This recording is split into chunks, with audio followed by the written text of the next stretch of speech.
para conversar um pouco sobre isso, eu vou tentar ser um pouco mais ampla, né? Primeiro, eu queria dizer que você está certa quando você chama aquele evento de um evento extremo, né? Na verdade, se teve um nível de precipitação esperado para muito tempo em poucas horas. Salvador, especificamente, tem desenvolvido algumas políticas em relação à causa ambiental.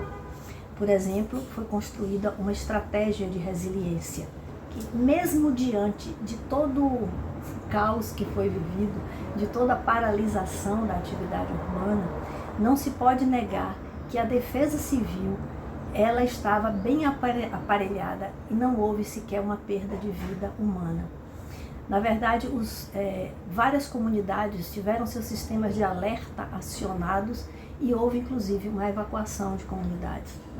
Em outros momentos, no passado, diante de eventos como aquele, nós teríamos sim o pior que pode acontecer, que podem ser perdas de vidas humanas.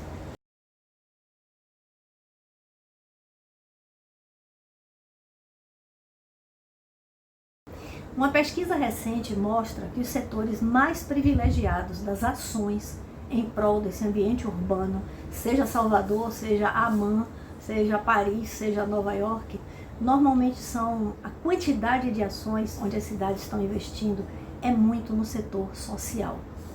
E aí você vai me perguntar, sim, mas a gente não estava falando de ambiente, mas como eu te falei, as cidades têm temas que a gente chama temas transversais.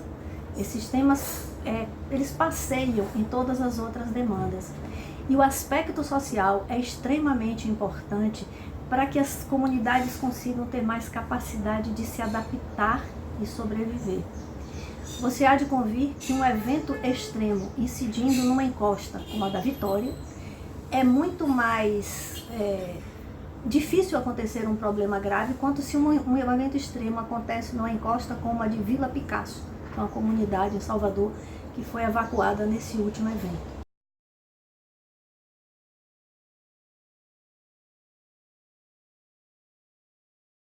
Sempre que a gente pensa em políticas do clima, a gente está pensando em ações do governo nacional. Por isso, muitos dos países são associados, né, dentro das COPs, e foi assinado o Acordo de Paris, onde muitos se comprometeram a cumprir determinadas etapas. No entanto, a gente tem assistido divergências dentro desse acordo. Por exemplo, os Estados Unidos recentemente declinou de participar do Acordo de Paris. Por que eu estou falando isso?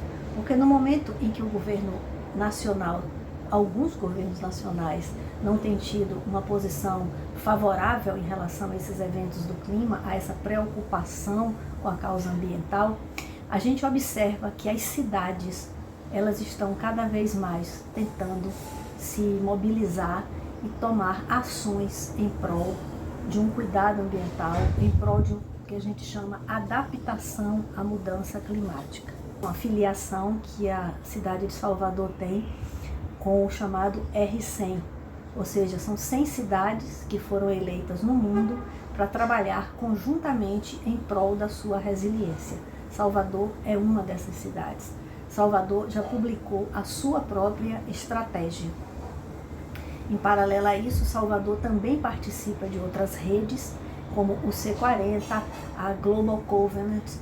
Essas redes têm propiciado que essas políticas da cidade elas ganhem mais força, porque essas redes de cidades elas unem esforços e trocam informações de boas práticas. Com isso, as cidades conseguem crescer diante desse cuidado ambiental. Essas redes são redes transnacionais e elas têm participado intensamente das atividades em torno do clima. Bom, então recapitulando, a gente saiu de uma política nacional que hoje em dia reverbera nas cidades e as cidades em si tomam as rédeas desse processo. Voltando aos Estados Unidos, por exemplo, Nova York recentemente publicou matérias de ações muito bacanas que vão ser feitas, como jardins de chuva e outras adaptações, que a gente chama adaptações baseadas em ecossistemas.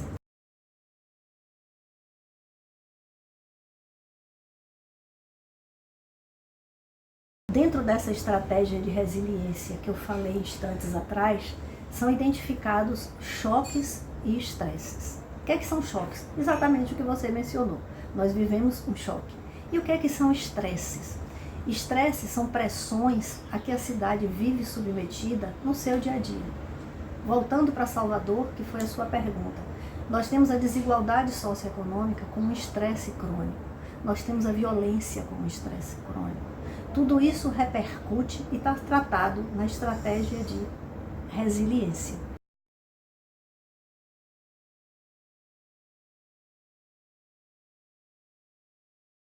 O planejamento urbano, ele vem sendo alvo de muitas ações em prol da causa ambiental. É lógico que a forma que a gente constrói, a forma que a gente ocupa esse espaço urbano, se a gente impermeabiliza muito, se a gente não protege ambientalmente, esse espaço urbano termina impactando na cidade e a mudança climática impacta também sobre ele. É como se fosse uma via de mão dupla, né? A cidade hoje, ela cresce enormemente, não só Salvador, mas todas as cidades. O processo de urbanização é galopante.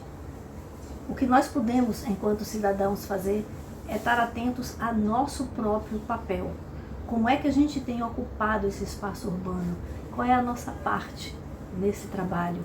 Como é que a gente envolve as pessoas, protege as pessoas? Como é que a gente próprio se envolve em torno dessa causa ambiental?